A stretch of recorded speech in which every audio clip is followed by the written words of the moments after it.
केंद्र सरकार द्वारा देश में रेल का किराया बढ़ाना भी कुल मिलाकर आम जनहित के विरुद्ध व संविधान के कल्याणकारी उद्देश्य की बजाय व्यावसायिक सोच वाला फैसला ज़्यादा। रेल का अति कष्टदायी सफ़र ये आम ज़रूरत व मजबूरी है, बल्कि रेल का यह अति कष्टदायी सफ़र आम ज़रूरत केवल अपने फ़ायदे में व उससे मुट्ठी भर अमीर व संपन्न लोगों की चिंता करते रहने की बजाय देश के उन करोड़ों लोगों की समुचित चिंता करनी चाहिए जो रोज़गार के अभाव में देश में आए दिन खासकर इन करोड़ों गरीब मेहनत कश व मध्यम वर्गीय शहरी जनता को जो इन्हें अत्यधिक शोषण व परेशानी का सामना करना पड़ा। दिल्ली व यूपी सहित कई और राज्यों में भी बिजली के निजीकरण का उचित लाभ किसी भी ज़रूरतमंदों को संतुष्ट नहीं कर पाना भी सरकार की नीति में ये खोट व कमियों को जग जाहिर करता है। जैसा कि ये विदित है कि देश के अधिकांश लोग जब ज़बरदस्त महंगाई, गरीबी, बेरोज़गारी व कमाई घटने आदि की हर दिन की भूख प्यास तथा गरीबी व तंगी के त्रस्त जीवन की मार से अति पीड़ित और दुखी है, तो तब ऐसे में केंद्र सरकार द्वारा देश में रेल का किराया बढ़ाना भी कुल मिलाकर आम जनहित के विरुद्ध व संविधान के कल्याणकारी उद्देश्य की बजाय व्यावसायिक सोच वाला फैसला ज़्यादा लगता है। साथ ही सरकार द्वारा राष्ट्र प्रथम के नाम पर आम जन का जीएसटी की तरह ही रेलवे के माध्यम से भी दैनिक जीवन पर बोझ बढ़ाकर उनका शोषण बढ़ाने की ये परंपरा घोर अनुचित है, जिस पर सरकार अगर तुरंत पुनर्विचार करे तो ये बेहतर होगा। वैसे भी इस समय देश में बढ़ती गरीबी, महंगाई व सम्मानजनक स्थायी रोजगार के घोर अभाव में परिवार को पालने के लिए अपना घर-बार आदि छोड़कर पलायन करने की मजबूरी आदि के कारण यहाँ के करोड़ों लोगों के लिए ये रेल का सफ़र कोई फैशन, आनंद व पर्यटन नहीं है, बल्कि रेल का अति कष्टदायी सफ़र ये आम ज़रूरत व मजबूरी है। बल्कि रेल का यह अति कष्टदायी सफ़र आम ज़रूरत व ये आम ज़रूरत व मजबूरी है,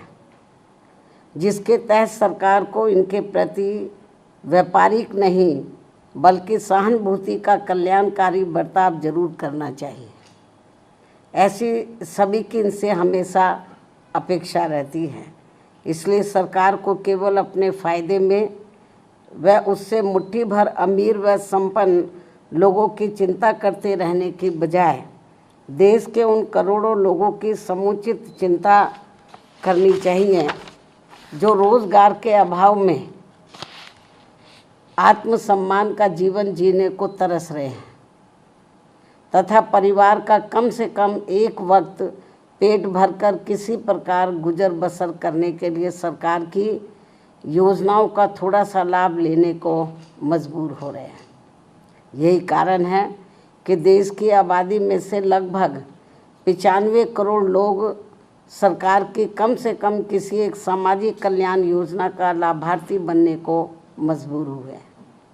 जिससे ऐसे लाचार व मजबूर लोगों की संख्या अब बढ़ते बढ़ते वर्तमान वर्ष सन 2025 में लगभग 64.3% तक पहुंच गई है, जबकि सन 2016 में ये संख्या करीब 22% ही थी। किंतु अंतर्राष्ट्रीय श्रम संगठन के इन आंकड़ों को भी सरकार अपनी उपलब्धि बता रही है। क्या ये उचित व शोभनीय है जबकि सभी को ये मालूम है कि सरकारी योजनाओं का थोड़ा सा लाभ लेने के लिए ज़रूरतमंद लोगों को कितनी भागदौड़ व परेशानी झेलनी पड़ती है। इसके अलावा प्रदूषण नियंत्रण के नाम पर भी देश में आए दिन खासकर इन करोड़ों गरीब मेहनत का सर्व मध्यम वर्गीय शहरी जनता को जो इन्हें अत्यधिक शोषण व परेशानी का सामना करना पड़ रहा है, तो उस पर भी केंद्र व खासकर दिल्ली सरकार को भी उचित ध्यान देना बहुत ज़रूरी हो गया है। वास्तव में लगभग 100 करोड़ से अधिक गरीब लोगों के भारत देश में वाहन प्रदूषण रोकने के लिए उसकी जीवन सीमा पर सख्ती से अनुपालन के अलावा और भी दूसरे बहुत सारे उपायों पर सरकार द्वारा अमल किया जाना चाहिए, जो ये बहुत ज़रूरी है, ताकि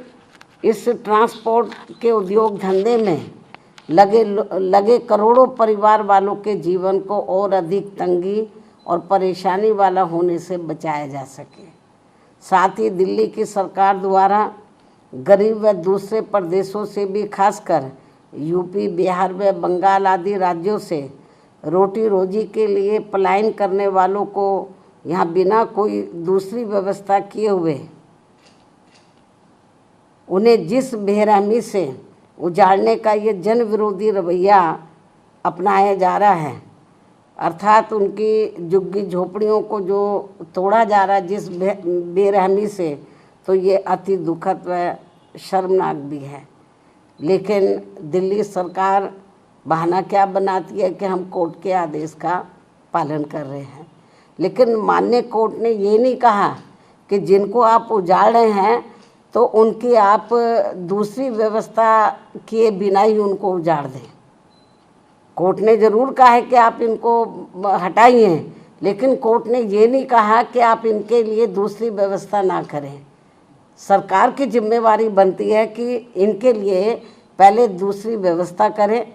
इनको बसाने के लिए, उसके बाद इनकी झुग्गियों को हटाना चाहिए। लेकिन ये सब व्यवस्था किए बिना ही तो कोर्ट की आड़ में जो इनके साथ में अन्याय अत्याचार हो रहा, शोषण हो रहा है, तो मैं समझती हूँ ठीक नहीं है। वैसे भी दैनिक उपयोग की आवश्यक वस्तुओं पर भी जिस प्रकार से कीमतें बढ़ाई जा रही हैं, इसके अलावा दैनिक उपयोग के आवश्यक वस्तुओं पर भी जिस प्रकार से कीमतें बढ़ाई जा रही हैं, वे भी खासकर दिल्ली की जनता के लिए भारी मुसीबतें पैदा कर रही हैं। आमदनी कम व खर्च ज़्यादा से लोगों के अच्छे दिन की उम्मीदों का फिर क्या होगा, ये सामाजिक भलाई के संबंध में सोचने वाली अहम बात है। इसी क्रम में देश भर में बिजली की कमी ने भी केवल आम लोगों को ही नहीं बल्कि पूरे व्यापारी वर्ग व छोटे उद्योग धंधों को भी बुरी तरह से प्रभावित कर रखा है। दिल्ली व यूपी सहित कई और राज्यों में भी बिजली के निजीकरण का उचित लाभ किसी भी ज़रूरतमंदों को संतुष्ट नहीं कर पाना भी सरकार की नीति में ये खोट व कमियों को जग जाहिर करता है, दर्शाता है। सरकार इस समस्या का भी संतोषजनक समाधान जितना जल्दी निकाल ले तो वह उतना देश हित में बेहतर होगा। अब मैं अंत में अपनी बात यहीं समाप्त करती हूँ। धन्यवाद। जय भीम व जय भारत।